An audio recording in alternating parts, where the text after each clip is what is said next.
हरे कृष्णा। आप सबका इस आध्यात्मिक चैनल में बहुत बहुत स्वागत है। ज्ञान वर्षा चैनल के माध्यम से हम यहाँ भगवद गीता कोर्स को सीख रहे हैं। तो अब तक हमने सीखा कि भगवद गीता के मेन कौन कौन से टॉपिक हैं। कौन से हैं? ईश्वर, जीव, प्रकृति, काल और कर्म। जिसमें हमने जीव और ईश्वर और प्रकृति के बारे में सुना और उसके बारे में सीखा। अब हमारे इस कोर्स में 2 टॉपिक रह गए हैं, काल और कर्म। आज हम उन्हीं 2 टॉपिक के बारे में डिस्कस करने वाले हैं। लेकिन इन टॉपिक्स को डिस्कस करने से पहले हम आध्यात्मिक जगत में प्रवेश करने वाले हैं। इसलिए आध्यात्मिक जगत में प्रवेश करने से पहले गुरु और गौरंगा का आशीर्वाद ज़रूरी होता है। इसलिए उनसे प्रार्थना करेंगे कि हम जो कुछ भी श्रवण करने वाले हैं उसका पूरा पूरा लाभ प्राप्त कर सके, जो कि है कृष्ण प्रेम की प्राप्ति। ओम नमो भगवते वासुदेवाय। ओम नमो भगवते वासुदेवाय। ओम नमो भगवते वासुदेवाय। ओम अज्ञानतिम्रान्धस्य ज्ञानञ्जनशलाकया चक्षुन्मीलितं येन तस्मै श्रीगुरवे नमः। श्रीचैतन्यमनोभीष्टं स्थापितं येन भूतले स्वयं रूप कदा मह्यं ददाति स्वपदान्तिकं। वन्देऽहं श्रीगुरुः श्रीयुतपदकमलं श्रीगुरुन् वैष्णवांश्च श्रीरूपं साग्रजातं सहगणरघुनाथान्वितं तं सजीवं साद्वैतं सावधूतं परिजनसहितं कृष्णचैतन्यदेवं श्रीराधाकृष्णपादान् सहगणललिता श्रीविशाखान्वितांश्च।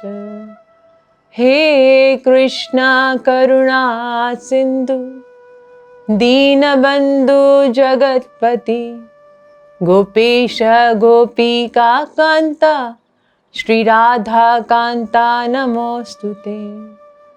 तप्त काञ्चन गौरङ्गी राधे वृन्दावनेश्वरी वृषभानुसुते देवी प्रणमामि हरिप्रिया।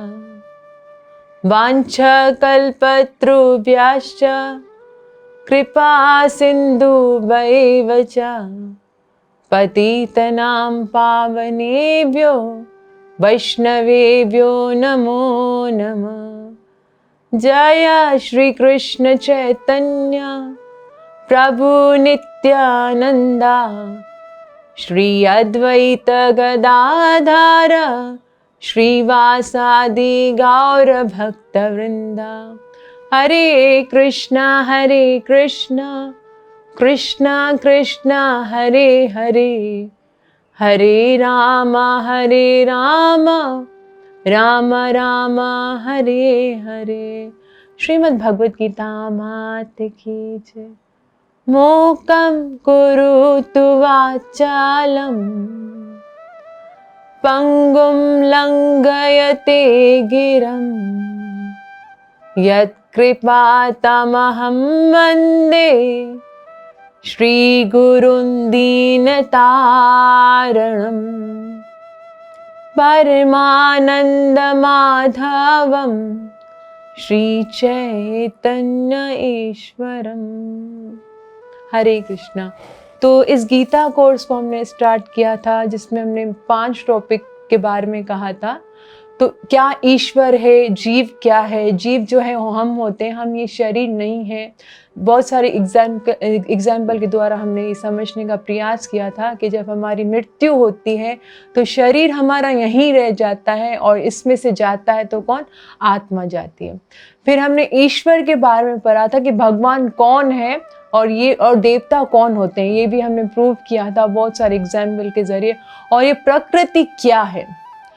अब प्रश्न ये उठता है कि जैसे चौथा टॉपिक है काल, और आज हमें काल के बारे में करना है। तो आप सोच सकते हो कि भगवान ने काल को इन पांचों टॉपिक के अंदर क्यों लिया, इसको भी भगवत गीता का एक मेन टॉपिक क्यों माना काल को। जैसे कि हम सब जानते हैं कि ये प्रकृति बनी, ये दुनिया बनी है, और हम सब इस संसार में आए हैं और उस ईश्वर की सेवा करने के लिए। तो उस ईश्वर की सेवा करने के लिए हमें एक मखसूस काल दिया गया है, एक मखसूस टाइम दिया गया है कि हम इस संसार में आए हैं, तो उस ईश्वर की इस शरीर के द्वारा, जो हमें शरीर दिया गया है, उसके द्वारा भगवान की सेवा करनी है। तो अभी देखो, हम भगवत गीता सीख रहे हैं, तो भगवत गीता अगर हम अभी सीख रहे हैं, हमें बिल्कुल सीरियस होकर सीखनी है। आप लोग देखो कि हमारे जीवन के 30 साल, 40 साल, 20 साल गुजर चुके हैं और हम अभी तक वहीं पे खड़े हुए हैं, कोई आध्यात्मिक प्रगति नहीं कर पा रहे। जिसके लिए हमें इस संसार में आए, जिसके लिए हमें शरीर मिला, वो तो हम कुछ कर ही नहीं रहे। ऐसा लगता है कि इस काल को वेस्ट ही कर रहे हैं। मरने के बाद जब हम इस संसार से जाएंगे, तो हमसे ये कतई पूछा नहीं जाएगा कि कितना धन कमाया, कितना ऐशो आराम किया, कितने बंगले खरीदे, कितनी गाड़ियां ली, क्या किया क्या नहीं, बल्कि ये पूछा जाएगा कि कितना नाम लिया भगवान का, कितनी कथाओं को श्रवण किया, कभी मंदिर गए कि नहीं गए। हम क्या करते हैं, अपना पूरा जीवन, जो पूरा समय है, वो संसारी वस्तुओं को प्राप्त करने में लगा देते हैं। और अगर हम देखा जाए, जब हम मरते हैं तो हमारे घर वाले भी, जब हमें शमशान यात्रा में लेके जाते हैं, तो उसमें क्या कहा जाता है पीछे, राम नाम सत्य है, राम नाम संग है। वो भी हमें बोल रहे होते हैं कि देखो, तुम खाली हाथ आए हो, खाली हाथ जा रहे हो, जा रहा है तो तुम्हारे साथ क्या जा रहा है, भगवान का नाम जा रहा है। लेकिन अफसोस की बात यहाँ पर है कि जो हमारे साथ जाने वाला है, उसके लिए हम इस जीवन में कुछ भी नहीं करें, लेकिन जो सारी वस्तुओं को छोड़ने वाले हैं, छोड़ के जाएंगे, उसके लिए हम दिन रात हाथ पांव चलाते रहते हैं, उसके लिए मेहनत करते हैं। सुबह उठते हैं कि आज कैसे कमाना है, क्या कमाना है, कैसे अपनी फैमिली को पालना है, और रात सोते सोते भी ये सोच के सोते कि कल क्या ऐसा करें, क्या कितना धन अर्जित करें। लेकिन क्या हम कभी ये सोचते हैं कि जिसके लिए हम आए हैं, भगवान कृष्ण की सेवा, क्या उसको हम टाइम दे पा रहे हैं? मैं ये नहीं कहती कि हम 24 घंटे भक्ति करें, माला लेके एक कोने में बैठे, नहीं। मैं सिर्फ यही कहना चाह रही हूँ कि जैसे हम अपने शरीर के धर्मों को निभा रहे हैं, वैसे अपनी आत्मा, जो हम हैं, जिसके लिए हम आए हैं, उसको निभाना भी जरूरी है। तो कुछ लोग काल का मतलब ये समझते हैं कि मृत्यु। हाँ, काल का मतलब मृत्यु भी समझ सकते हैं, लेकिन यहाँ पर काल का मतलब क्या है? काल का मतलब ये है समय। तो कैसे इस समय को हमें भक्तिमय कार्यों में भी लगाना है। हम जितने भी संसारी कामों को लेके चले, वो यहीं के यहीं रह जाएंगे, वो इतने इम्पोर्टेंट नहीं है। जैसे अगर मैं आप लोग को एक एग्जाम्पल दूं, दो भाई हैं। एक भाई जो है वो दिन भर कोई काम नहीं करता, फजूल कामों में अपना वक्त गवाता है, आलस होता है, मोबाइल में एफबी पे चैटिंग करना और व्हाट्सएप पे मैसेजेस करना, XYZ जो भी मीडिया में आज चल रहा है वो कर रहा है। और दूसरा भाई जो है वो अपने दिन को अच्छे कामों में लगा रहा है कि मैं किस तरह से कमाऊं, किस तरह से अपनी फैमिली को संभालूं। तो आप लोग के ख्याल से दोनों भाई में से कौन सा ठीक होगा? आप लोग यही कहोगे जो अच्छे काम कर रहा है, मतलब जो अपनी फैमिली को पाल रहा है, कमा रहा है। लेकिन एक स्टोरी से आपको पता चलेगा कि शायद अगर हम आध्यात्मिक लेवल से देखें तो वो भी इतना इम्पोर्टेंट काम नहीं कर रहा। क्यों, कैसे?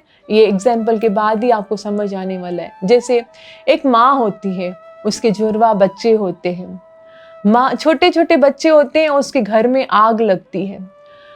माँ बच्चों को जैसे ही बाहर निकालने का प्रयास करती है, एक बच्चा जो है वो आग की झुलस में आकर मर जाता है उसी टाइम पे।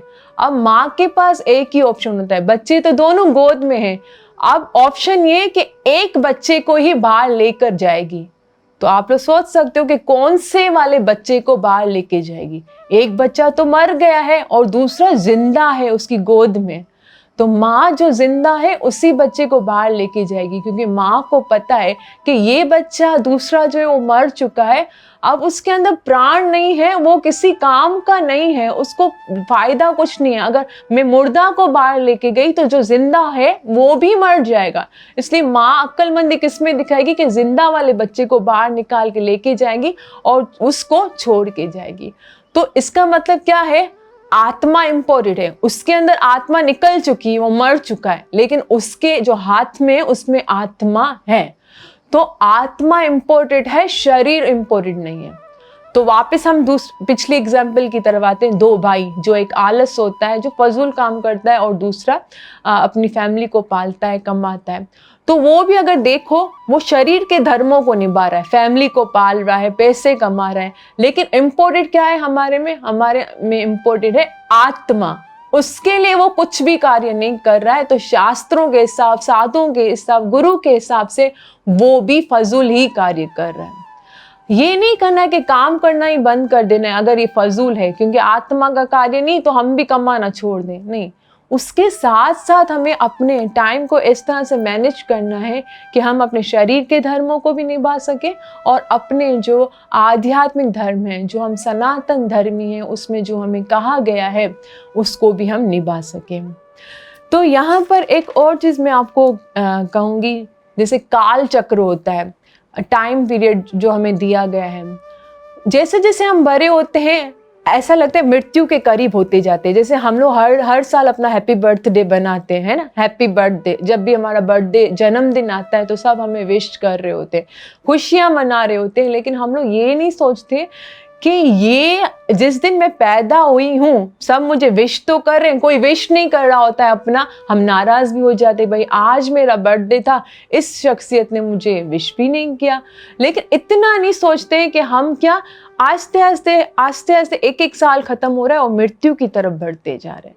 हमारी जिंदगी का एक साल खत्म, कहते हैं ना साल गिरा, इनके एक साल गिर गया, हम मृत्यु के करीब आ गए।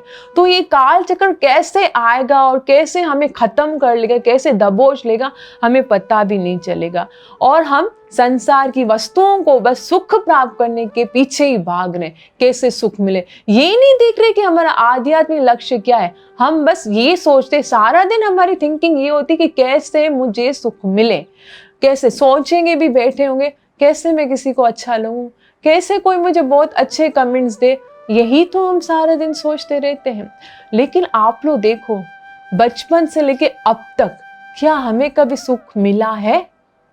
जब छोटे थे तो स्कूल जाते थे, मम्मी जबरदस्ती बैठती थी, बैग हमें लाद देती थी कांधे के ऊपर, हम लोग यही सोचते थे कि बड़े होंगे तो शायद सुखी हो जाएंगे, अभी होमवर्क मिलता है, पढ़ाई का इतना बर्डन है, बड़े होंगे तो सुखी हो जाएंगे। जब बड़े होते हैं, यंग होते हैं, तो फिर क्या कॉलेज जाएंगे तो फिर सुखी हो जाएंगे। जैसे हम लोगों ने शुरू के टॉपिक्स में भी ये चीज डिस्कस की थी कि सुख नहीं मिलता, कॉलेज लाइफ में आ जाओ तब भी नहीं मिलेगा, फिर बोलेंगे विवाह कर ले, विवाह के बाद भी सुख नहीं, फिर बच्चों की टेंशन्स, बच्चों के विवाह की टेंशन्स, बड़े होते हैं दादा दादी बनते तो पोतों पोतियों की टेंशन, जिंदगी यूं ही खत्म हो जाएगी, लेकिन हमें कभी भी सुख प्राप्त नहीं हो पाएगा।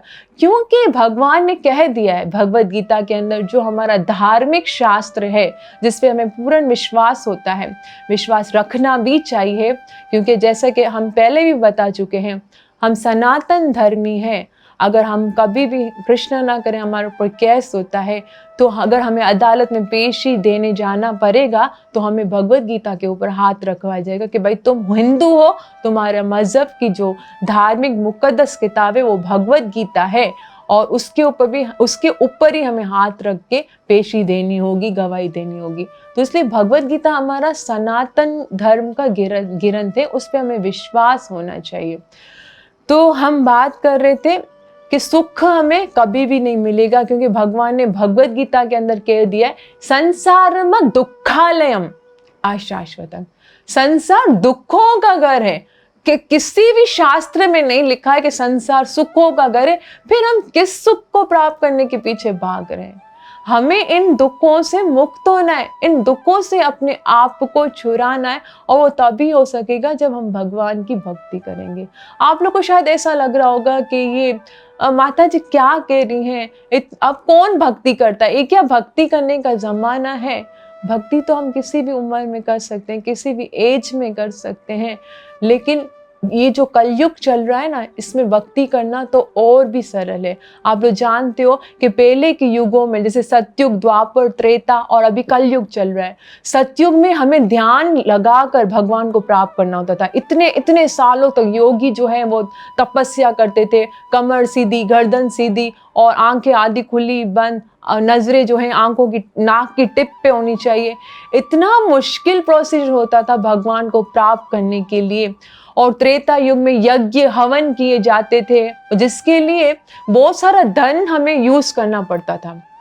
और द्वापर युग में क्या करनी पड़ती थी, अर्चा विग्रह की सेवा, इनके भगवान की जो विग्रह होती थी उसमें हमें ध्यान से करनी पड़ती थी। लेकिन अभी जो कलयुग है उसमें क्या करना है, सिर्फ दो चीजें करनी है, एक सुनना है भगवान की कथाओं को और दूसरा भगवान के नाम का कीर्तन करना है। दोनों में कुछ भी खर्चा नहीं लगता, कुछ भी पैसा नहीं लगता, लेकिन हम लोग की ये नालायकी है, इतने दुर्भाग्य हैं, इतने बदनसीब हैं कि सब कुछ है, हम देखो कैसे चैनल के माध्यम से सब कुछ बता रहे हैं, लेकिन ये हमारा दुर्भाग्य कि हम उसको इतना इम्पोर्टेंट नहीं दे रहे। यूट्यूब में बहुत सारी चीज़ें, उनको देखना तो पसंद करेंगे, लेकिन जो कुछ आध्यात्मिक लेक्चर होगा, ज्ञान होगा, उसको हम क्या करेंगे, अवॉइड करेंगे, क्योंकि इम्पोर्टेंट जो हमारी नज़र में है हम उनको ही देखना पसंद करेंगे। तो यहाँ पर हम लोग को देखना है कि काल चक्र जो हम उसके झांसे में आ रहे हैं, वो हमें हमसे सब कुछ छीनने का प्रयास कर रहा है। जब मृत्यु आएगी सब कुछ हमसे छीन लिया जाएगा, जिससे हम प्रेम कर रहे हैं, जिससे हम प्यार कर रहे हैं। जैसे एक दफ़ा हमने एक स्टोरी पे डिस्कस किया था कि जब हम मरते हैं, जिससे ज़्यादा प्रेम करते हैं, धन दौलत से हम प्यार करते हैं, वो भी हमारा साथ नहीं देता। रिश्तेदारों से हम बहुत प्यार करते हैं, वो भी हमारा साथ नहीं देता है। दोस्तों, यारों से, यहाँ तक कि अपने शरीर से बहुत प्यार करते हैं, वो शरीर भी साथ नहीं देता। तो कोई भी साथ नहीं देता, फिर हम क्यों इन सबों को ही सजने संवारने में लगे हुए हैं, प्यार मोहब्बत करने में लगे। ठीक है, वो भी हमें करना चाहिए, लेकिन जो हमें मृत्यु के बाद काम आएगा उसको भी तो फोकस करना है ना। कम से कम मरने के बाद जब भगवान के सामने खड़े होंगे, उसको शक्ल तो दिखा सके कि कृष्णा हमने कुछ किया, आपने मुझे जन्म दिया, 2 आंखें दी सही सलामत, 2 पाँव दिए, 2 टांगें दी, 2 कान दिए, सब कुछ मुझे सही सलामत दिया, लेकिन मैंने तुम्हारा एक शुक्र भी नहीं किया। तो कैसी वो हालत होगी हमारे, कितनी हमारी नजरें झुकी हुई होंगी उस भगवान के सामने।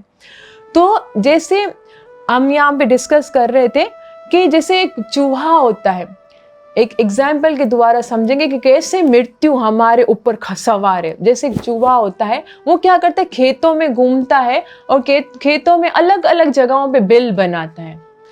और अगर सांप खेत में आ जाता है ना, तो सांप को बिल बनाने की जरूरत नहीं होती। वो क्या करता है, जो चूहा बिल बनाता है, चूहा जब उस बिल से बाहर आता है तो सांप मुख खोल के खड़ा होता है और उस चूहे को दबोच लेता है, दबोच कर खा लेता है। तो वैसे ही हम भी क्या करें, हम समझते हैं कि टाइम हमारे साथ है, वक्त हमारे साथ है, हम भी अलग अलग प्लानिंग्स कर रहे होते, लेकिन मृत्यु किस तरह से सांप बनकर हमें दबोच के लेके जाती हमें पता नहीं चलता। एक सपेरा था, वो क्या कर रहा था, जंगल में गया और सर्प को ढूंढ रहा था कि सर्प मिले तो इससे मैं अपनी रोजी रोटी कमा सकूं। तो अपनी पिटारी लेके जा रहा था कि सांप मिले तो मैं अपनी पिटारी में डालूं, लेकिन उसको सांप नहीं मिला, चूहा मिला। चूहे को क्या किया, बोले चूहे को मैं कहाँ करूंगा, अभी खैर पिटारी के अंदर ही डाल देता हूँ। फिर उसने पिटारी के अंदर चूहा डाला और आगे बढ़ दिया, आगे उसको सांप भी मिला। अब सांप को भी कहाँ करेगा, पिटारी में ही डालेगा। अब सांप क्या करता है, चूहे को खाता है। अब सांप ने सोचा कि सपेरे ने मुझे इस पिटारी में बंद किया है और चूहा भी मेरे साथ है, चूहे को अगर मैं पहले मार डालता हूँ तो मैं इस पिटारी से बाहर कैसे निकलूंगा।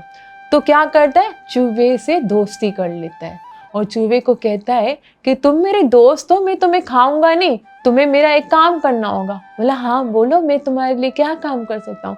तो तुम्हारे दांत बहुत तेज होते हैं, तो इस पिटारी को तुम अपने दांतों से काटो ताकि हम दोनों इसमें से बाहर निकल सके, नहीं तो सपेरा हमें मार डालेगा।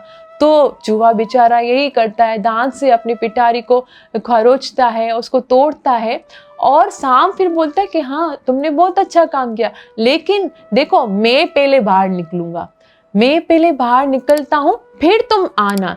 अगर तुम बाहर निकल गए तो मैं फंस जाऊंगा, मुझे ये सपेरा पकड़ लेगा, मैं जाता हूँ और तुम इसके बाद तुम बाहर आना। तो बोला ठीक है, मैं तुम पहले जाओ। सांप बाहर निकलता है और जैसे ही चूहा निकलने वाला होता है, सांप मुंह खोल के खड़ा होता है और उसको खा जाता है। तो ऐसे ही हम जो प्लानिंग्स कर रहे होते हैं ना कि वक्त मेरे साथ है, वक्त मेरे साथ है, टाइम है, मैं ये भी कर लूँ, मैं ये भी कर लूँ। हम लोग देखो ना दिन भर में प्लानिंग्स बना रहे होते हैं, कैसे एक बड़ा घर लूँ, कैसे एक गाड़ी लूँ, पता नहीं ये वक्त कभी खत्म हो जाए, कब मृत्यु। क्योंकि आप लोग देखो ना अभी जो युग चल रहा है ना, उसमें 1 सेकंड का भी पता नहीं चलता, पता नहीं अगली सांस ले पाए कि नहीं, यहाँ पर हैं, अलग जगह पर हैं, पता नहीं घर भी सही सलामत पहुंच पाते कि नहीं, रास्ते में कुछ हो जाता है। मृत्यु का कुछ भी भरोसा नहीं है। माँ संतगण कहते हैं, एक बहुत अच्छा बताते कि साथ देती नहीं ये किसी का, क्या भरोसा है इस जिंदगी का। शम्मा बुझ जाएगी जलते जलते, सांस रुक जाएगी चलते चलते, खाली क्या रह जाएगा, नाम रह जाएगा आदमी का। कुछ टाइम के लिए हमें याद करेंगे, अरे ये कितना अच्छा था, कितना अच्छा, देखो ना मर गया बेचारा, है ना। कोई बुरा व्यक्ति भी होगा ना, उसकी भी तारीफ होगी। जीते जी हमारी कोई तारीफ नहीं करता, जीते जी हमसे कोई प्रेम नहीं करता, हम लोग तरस रहे होते हैं एक हाश कोई हमें प्रेम भरी नज़रों से देख ले, हमें भी कोई प्यार कर ले, उस प्यार के लिए तड़पते हैं। लेकिन हम जब कफन में आते हैं ना, उस दिन हमारे लिए हर कोई रो रहा होता है, हर कोई हमसे प्रेम कर रहा होता है। वो बेचारा जो मृत हो गया वो भी ऊपर से देख रहा होगा कि शायद मेरे जीते जी मेरी इतनी वैल्यू होती, मुझे इतना प्रेम कर लेते जो आज मेरे मरने के बाद कर रहे हैं। तो जितना हो सके हमें अपनों से, क्योंकि अभी टाइम है, जब वो मर जाते हैं उसकी फिर हमें कदर होती है, लेकिन अभी वो जीवित है, जिंदा है हमारे सामने, हमें उनसे प्यार कर लेना चाहिए। हमें क्या होता है, हमारी माँ अगर हमारे साथ आकर बैठती है ना, हम लोग क्या करते हैं, अपनी मोबाइल में ही लगे रहते हैं। जिन्होंने हमें इतनी तकलीफ़ों से पाला, 9 महीना अपनी कोख में रखा, लेकिन हम उसको समय नहीं दे पाते, हम अपनी मोबाइलों में ही लगे रहते हैं, लेकिन माँ बाप की कोई भी वैल्यू नहीं होती। तो जीव जब तक जिंदा है उसकी कदर कर लेनी चाहिए, उससे प्यार कर लेनी चाहिए। पता नहीं कब तक वो हमारे साथ है या कब वो दीवार में एक फोटो बनकर रह जाता है। तो ये है समय की कदर। एक और भी हम स्टोरी से समझेंगे। एक थे लोमश ऋषि। लोमश ऋषि बैठकर एक जगह पे जप कर रहे थे, तो उनके पास कोई घर वर तो नहीं था, एक जगह बैठे हुए थे बाहर। तो धूप उनको बहुत सताती थी, कभी वो धूप आती थी तो उस साइड पे हो जाते थे, वहां पर सूरज आता था तो उस साइड पे हो जाते थे, इस प्रकार से इधर उधर होते रहते थे। इंद्र देवता ने जब उनको देखा और वो आए और बोला कि लोमश ऋषि तुम क्या इधर उधर होते रहते हो, यहाँ कभी यहाँ पे कभी यहाँ पर, एक घर बनाकर क्यों नहीं बैठ लेते, एक घर बनाओ, तुम्हें कोई धूप वूप तंग नहीं करेगी। बोला अब घर कौन बनाता है ना, क्या मैं इस फजीयत में बचूं, घर होगा तो घर वाली आएगी, फिर कौन खाना होगा पीना, किसके पास इतना टाइम है जो ये सारे झंझटों के अंदर पड़े। तो बोले अच्छा लगता है कि तुम्हारे पास समय बहुत कम है। बोला हाँ मेरे पास तो समय तो बहुत कम है। बोला कितना समय तुम्हारे पास, क्या तुम मरने वाले हो, कितना समय। बोले नारद मुनि इंद्र देवता आप मेरे ये जो रोम है उसका नाम था रोमश, रोम मतलब बाल। बोले मेरे शरीर में जितने बाल है ना वो उसका शरीर कैसा था, जैसे रीछ या बालू के शरीर में जितने बाल होते हैं ना, तो रोमश ऋषि के शरीर में भी इतने बाल थे, इतने ज्यादा, मतलब एक एक आप लोग देखते हो हमारे रोम में एक एक रोम में कितने बाल होते हैं। तो फिर इंद्र देवता ने बोला हाँ। बोले आप मेरे रोम देख रहे हो एक एक रोम। बोला हाँ। बोले जब एक रोम एक एक करके रोम गिरेंगे ना, एक एक करके बाल, जब सारे बाल गिर जाएंगे तब मेरी मृत्यु होगी। बोले अच्छा फिर तुम्हारा एक बाल कब गिरेगा। बोले जब ब्रह्मा जी का एक दिन गुजरेगा। बोले एक बाल तब गिरेगा जब ब्रह्मा जी का एक दिन गुजरेगा। आप लोग जानते हो कि ब्रह्मा जी का एक दिन कितना बड़ा होता है, तो आइए अभी हम कैलकुलेट करते हैं। जैसे कि हम जानते हैं कि एक दिन के अंदर कितने घंटे होते हैं? 24 घंटे। 24 घंटों का एक दिन होता है। 7 दिनों का एक हफ्ता, 4 हफ्तों का एक महीना और 12 महीनों का एक साल होता है। तो जो साल होता है, ऐसे ही जब 4,32,000 साल गुजर जाते हैं, कितने? 4,32,000 साल गुजर जाते हैं, तो ये होता है कलयुग की अवधि। ये कलयुग गुजरता है, समझो। कलयुग की जो उम्र है ना, वो कितनी है? 4,32,000 साल। अभी देखो हम कलयुग में रह रहे हैं, तकरीबन 5,500 साल गुजर चुके हैं। अभी भी हम लोगों को कितना बड़ा कलयुग में जीना है। अभी देखो कलयुग के जो शास्त्रों में निशानियां बताई गई हैं, वो सब कुछ हो रहा है। इतना ज्यादा अपराध अभी से हो रहा है, आगे आगे पता नहीं क्या होगा। शास्त्रों में सब कुछ लिखा हुआ है कि कैसे जैसे मीडिया बढ़ता जा रहा है, और लड़कियों की जो ड्रेसिंग है वो लड़कों की जैसी होती जाएगी, और लड़कों की जो ड्रेसिंग है वो लड़कियों की जैसी हो जाएगी। लड़कियों का जो श्रृंगार है वो जेवरात नहीं होंगे, सिर्फ उनके बाल होंगे। और जो माँ जो है वो अपना जो बच्चे को जन्मेगी, वो भी सिर्फ अपने खाने के लिए जन्मेगी। तो आज हम विदेशों में देखते हैं कि बेबी सूप मिलता है। जो माँ जो बच्चों को जन्म देती, जो नाजायज औलादे पैदा हो रही है, उसको क्या एक सूप में किसी को बेच दिया जाता है, वो बच्चा आगे जाके पकड़ा होता है। तो ये सब क्या है? सब कलयुग की निशानियां है। और अभी नहीं, हमारे शास्त्रों में ये लाखों करोड़ों साल पहले से ही बताया जा चुका है, और अब सब कुछ वो दिखने में आ रहा है। तो ये क्या है? 4,32,000 साल ये हमारा कलयुग है। अभी से 5,000 साल गुजरे और इतना अपराध हो रहा है। बस कृष्ण न करे कि हमें आगे ऐसा खराब गंदा कलयुग हमें देखना पड़े। बस इसके अंदर गुण है तो एक ही गुण है कि हम भगवान के नाम का जप करके इजीली भगवत प्राप्ति कर सकते हैं। इसके बाद होता है त्रेता युग। जैसे हमारे 4 युग होते हैं, सतयुग, त्रेता युग, द्वापर युग, कलयुग। कलयुग सबसे कम अवधि का होता है, 4,32,000। अगर 4,32,000 का हम लोग डबल करें तो कितना होता है? 8,64,000। 8,64,000 साल जो होते हैं वो द्वापर युग के होते हैं, द्वापर युग की अवधि होती है। अगर हम उसका भी, जैसे कलयुग का अगर हम ट्रिपल हिस्सा करें तो कितना होता है? 12,28,000 साल। 12,28,000 साल। अगर कलयुग का हम चौबल करें तो कितना बनता है? 17,96,000। तो 12,28,000 साल त्रेता युग की अवधि है और 17,96,000 साल सतयुग की अवधि है। तो 17,96,000। अगर हम इन चारों युगों की अवधि को जमा करें, चारों युगों की अवधि को जमा कर दें, तो कैसे? जैसे ब्रह्मा जी के हम दिन के ऊपर डिस्कस करेंगे, उनका दिन कितना बड़ा होता है। तो जब ये चारों युग 1,000 बार घूमते हैं, चारों युग जब 1,000 बार गुजर जाते हैं, तब ब्रह्मा जी का एक दिन होता है। चारों युग की बात हो रही, जब 1,000 बार घूमता है तो ब्रह्मा जी का एक दिन होता है। और इतनी ही ब्रह्मा जी की बड़ी रात होती है। और लोमश ऋषि कहते हैं कि मेरा एक बाल कब गिरेगा? जब ब्रह्मा जी का एक दिन गुजरता है।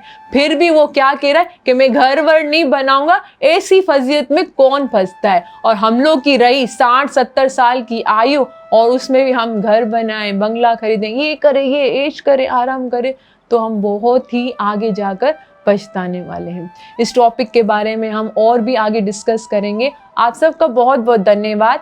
कृपया मेरे साथ रहिएगा, आगे भी हम इस काल टॉपिक के ऊपर डिस्कस करेंगे। हरे कृष्णा।